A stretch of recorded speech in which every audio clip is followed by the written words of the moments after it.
the purpose of this research project was to, from an employer's point of view, understand the rates of disability within the employed population and the cost of the disability to the employers. The study found that for every 1,000 workers, you would expect to have 145 short-term disability episodes. The 5 leading causes of disability would be respiratory, musculoskeletal, mental illness, digestive disorders, and injury. Now, when you look at the rates of disability, mental illness isn't the leader, but when you look at the cost of the disability episode, it is. For example, on average, a disability episode was about $9,000.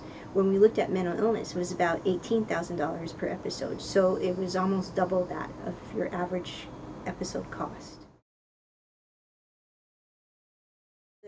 These results help to underscore the need for prevention and promotion.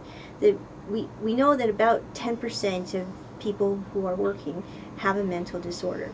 Now, we also know that not all of them go on to disability, so there are opportunities to intervene to prevent disability among workers, and this is something that companies can do.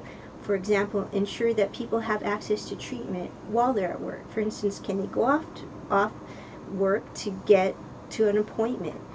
Can they access prescription drugs?